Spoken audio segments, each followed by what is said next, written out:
전세 사기가 가장 두드러지게 나타났던 종류의 물건들, 즉 빌라라든지 다가구라든지, 특히 신축 빌라 같은 경우에는 우리 젊은 세대들이 봤을 때 굉장히 좀 쾌적하게 되어 있고요. 즉 눈에 보이는 것에 현혹될 수밖에 없었을 것이고요.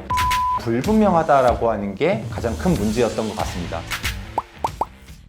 네, 안녕하세요. 신한은행에서 부동산과 부동산 세금 상담 업무를 하고 있는 우병탁이라고 합니다. 부동산 업무를 한 지는 이제 만으로 15년 됐고요. 매체를 통해서 글과 그다음에 인터뷰로 인사드리고 있습니다.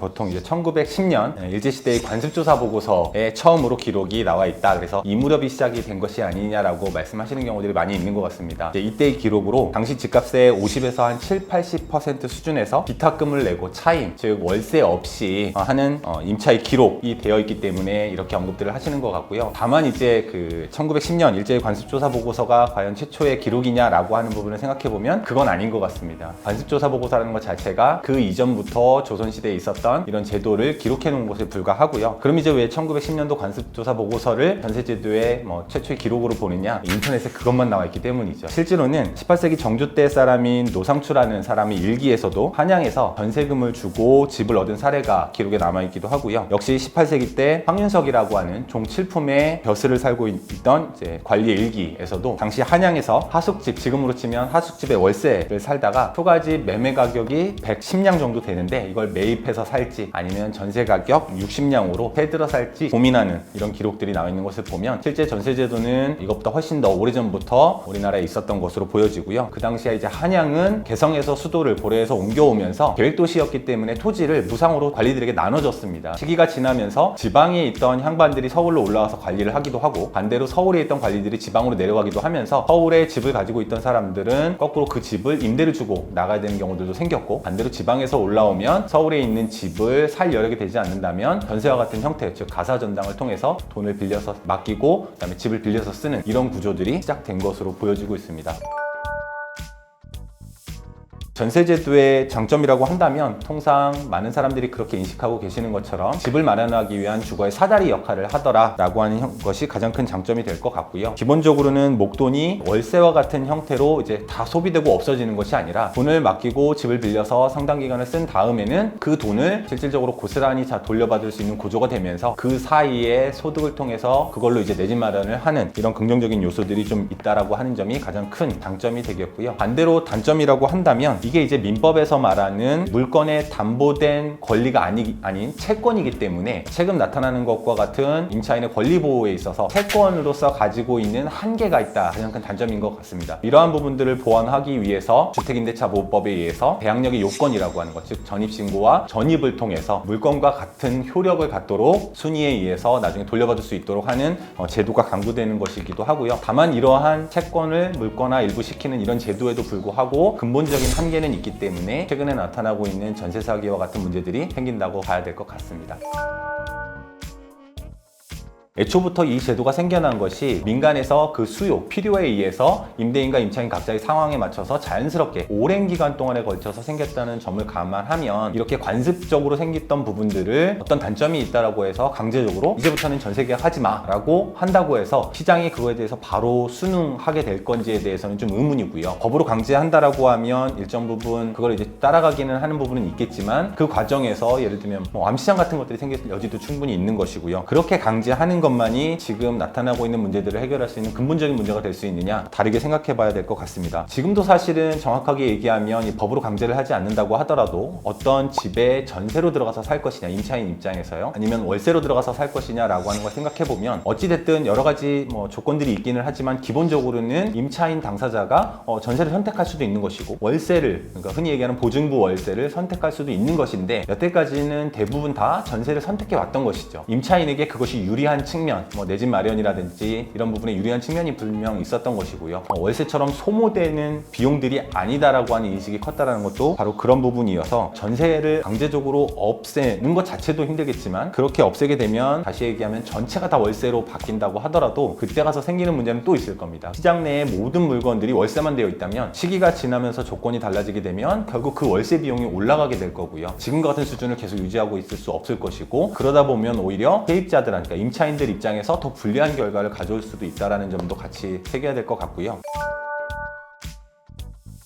따지고 보면 한 수백 년간에 걸쳐서 존속해 온 전세제도라고 하는 것들이 최근에 집값의 급등 시기하고 맞물리면서 전세가도 굉장히 급격하게 올랐었고, 반대로 단기간에 급등했던 것 대비해서도 집값이 급락을 하게 되면서 전세가는 좀 당연히 시차가 좀 발생할 수밖에 없는 부분이 있다 보니까 그 과정을 나쁜 의도를 가지고 이용을 했던 사람들로 인해서 전세 사기 문제들이 각 지역에서 생겼었고, 또 그게 아니라고 하더라도 이런 상승기와 하락기가 급격하게 반복이 되면서 역전세와 같은 문제들도 같이 발생을 하고 있다 보니 피해를 예전보다 훨씬 더 많이 양산을 하고 있기 때문에 지금 최근에는 자발적인 임차인들의 수요가 기존의 전세를 선택하던 것에서 이런 위험을 회피하고자 월세로 옮겨가는 현상들이 나타나고 있다 보니 궁극적으로는 제도적인 강제가 아니라도 전세 제도는 조금씩 없어지지 않겠느냐, 외국 다른 나라들과 거의 유사한 형태로 월세를 기반으로 한 제도로 바뀌지 않겠느냐라는 생각을 하고 계시는 것 같고요. 이런 현상들이 조금 더 지속이 돼서 전세에 대한 수요가 좀 줄어든다고 하더라도 그게 계속될 수는 없을 거라고 보는 것 중에 하나가, 최근에 전세 가격에 대한 이런 이슈들 때문에 오히려 좀 전세가 줄고 임차인 쪽의 수요가 월세로 옮겨가기는 했지만, 이게 계속 반복이 지금처럼 되다 보면 실제로 지표상 어떤 현상이 나타나고 있냐면, 특정한 한 지역에서 월세 가격이 전세 가격의 하락폭보다 더 급격하게 올라가는 문제들이 실제로도 생기고 있습니다. 어떻게 보면 당연합니다. 시장에 나와 있는 전세나 월세 물량 이런 것들이 공급이 특정 시기에 한정되어 있는 상태에서 임차 수요가 전세에서 빠지고 월세 쪽으로 옮겨가니까 전세 가격은 더 떨어질 수 있는 상황은 된 것이고요. 서울 지역 같은 경우만 놓고 보면 전세 가격은 떨어지고 있지만 그거보다 더 급격한 속도로 월세는 또 되게 많이 올라가고 있습니다. 물론 이건 전국적으로 나타나는 현상은 아니고, 인천이나 경기도 외곽 지역과 같이 외부에서 신규로 공급되는 물량, 입주되는 물량들도 많은 지역에서는 전세가도 떨어지고 월세가도 떨어지고 있습니다만, 공급이 한정되어 있는 특정 지역, 서울과 같은 곳에서는 월세가 오히려 급격하게 올라가는 현상들이 좀 있어서, 이런 요소들까지 감안하면 다시 수요가 전세로 옮겨가는 것들이 이미 서울에선 나타나고 있고요. 이런 과정 중에 거꾸로 전세가는 또 조금씩 오르고 있는 현상도 나타나고 있어서 완전히 이 관습적으로도 없어진다라고 하는 것들은 지금 현재는 문제가 불거지고 있기 때문에 자꾸 의견들이 좀 나오고 있지만, 실제로 없어진다고 하더라도 우리가 생각할 수 있는 것보다 훨씬 더 오랜 기간이 걸릴 거라고 저는 생각합니다. 전세제도는 없어질 수는 있겠지만 그것이 법으로 강제되는 형태일 가능성은 없다. 전세 사기와 같은 문제들이 더 크게 불거지고 지속되게 되면 자연스럽게 수요가 월세로 옮겨가게 되면서 줄어드는 형태가 될 수는 있겠지만, 근본적으로 완전히 없애지는 것을 강제할 수는 없다.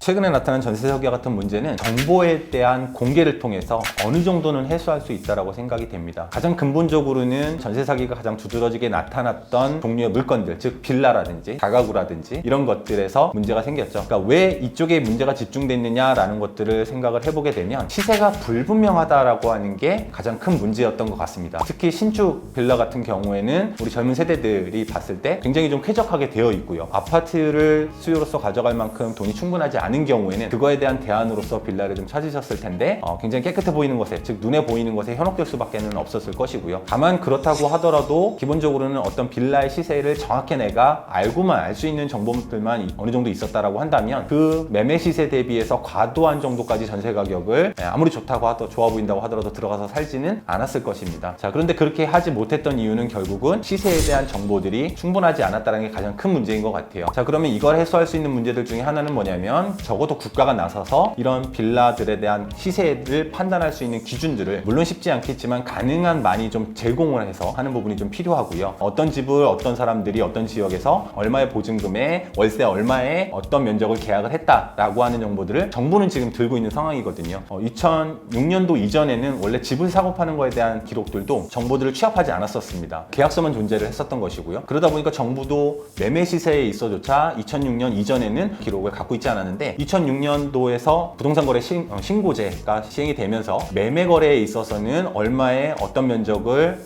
누가 샀다라고 하는 것들을 신고를 하게 됐고, 그런 정보들을 오랫동안 지금 거의 20년 넘게 이런 정보들이 쌓이고 있다 보니까 국민들이 일반적으로 쉽게 접근해서 인터넷을 통해서 알아볼 수 있게 됩니다. 그러니까 시세에 대한 판단을 잡을 수 있는 기준을 쉽게 매매에 있어서는 가져가게 됐죠. 그러면 이렇게 쌓이는 정보들을 그냥 정부만 들고 있을 것이 아니라 이 정보들을 정부가 나서서 일반 국민들이 쉽게 이용할 수 있도록 인터넷 인터넷이라든지 앱이라든지 이런 것 등을 통해서 쉽게 접근할 수 있도록 해주는 것, 이런 노력들을 정보의 대칭화라고 얘기를 합니다. 보통 전세 사기나 이런 피해들이 발생하는 것들이 정보가 대칭적으로 흐르고 있기 때문에, 즉 비대칭성에서 발생을 하는 문제들이기 때문에 정보들을 정부가, 국가가 나서서 적극적으로 공개해주게 되면 자연스럽게 이런 문제들은 어느 정도 해소될 수 있는 여지가 충분히 있다고 생각이 됩니다.